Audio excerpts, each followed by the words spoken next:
जिन लाखों बच्चों ने पेपर लीक से उनका आर्थिक नुकसान हुआ है, उनको उचित आर्थिक मुआवजा प्रत्येक बच्चे को मिलना चाहिए। ऐसी मांग की जाती है कि पेपर आउट हो गया इसलिए इनको मुआवजा मिलना चाहिए। इसको क्या कहेंगे, बुद्धि का दवाई नहीं कहेंगे। राजस्थान में जैसे जैसे चुनाव के दिन नजदीक आ रहे हैं, कांग्रेस नेताओं के बीच अदावत बढ़ती जा रही है। वैसे तो ये अदावत ना ही नई है और ना ही किसी एक चेहरे को लेकर है।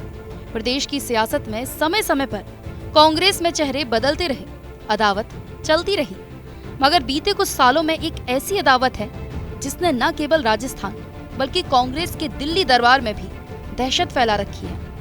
वो अदावत है गहलोत वर्सेस पायलट की। गहलोत को लेकर तो उसमें खासम खास मंत्री शांति धारीवाल ने ही हाल में कहा था कि वो अच्छों को पानी पिला चुके हैं।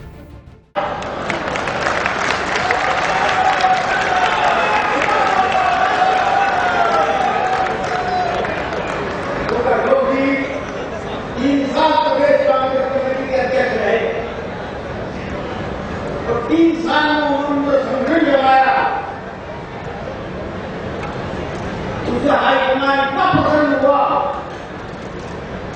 कि कई बड़े उम्मीदवार थे यहाँ पर मुख्यमंत्री बनने के लिए, लेकिन उन्होंने अशोक गहलोत को ये जिम्मेदारी सौंपी। मैं समझा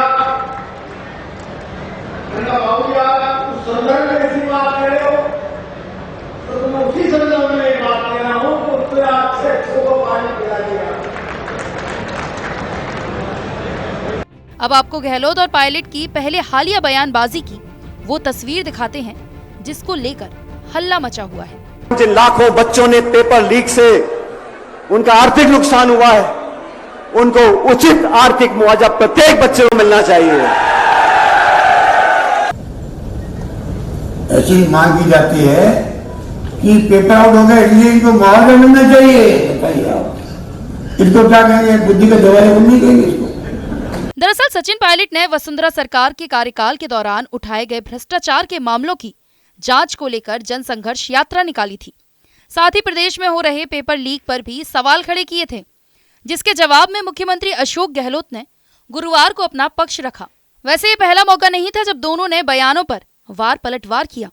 इससे पहले जब एक सभा को संबोधित करते हुए सीएम गहलोत ने बगावत करने वाले विधायकों से पैसे वापस लेने की बात कही थी, तब उसके जवाब में सचिन पायलट ने कुछ इस तरह से हमला बोला था।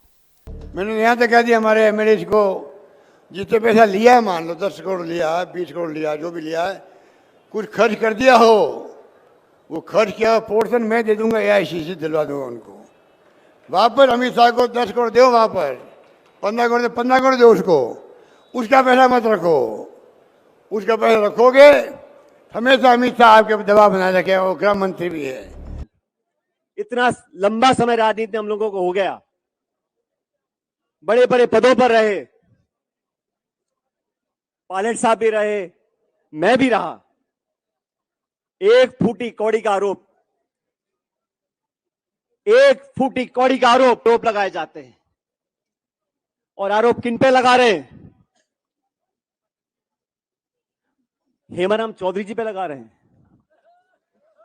जो इंदिरा जी के समय जेल गए, जो 6 बार विधायक रहे, मंत्री रहे, उनके जवान बेटे की मौत की याद में उन्हें 100 करोड़ की जमीन जनता के नाम दान कर दी।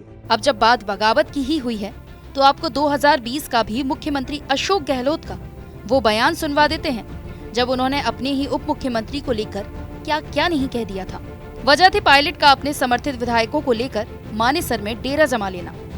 हम जानते थे कि निकम्मा है, नाकारा है, कुछ काम नहीं कर रहा है, खाली लोगों को लड़वा रहा है।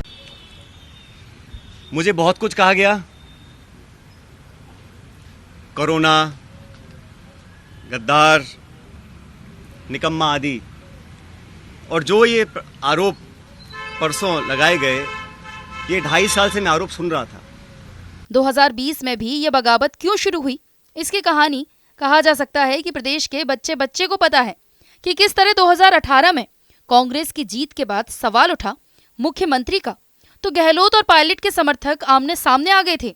सड़कों पर भले ही पायलट के समर्थकों ने हंगामा मचा रखा था, मगर दिल्ली दरबार से मुख्यमंत्री के लिए मोहर लगी गहलोत के नाम पर।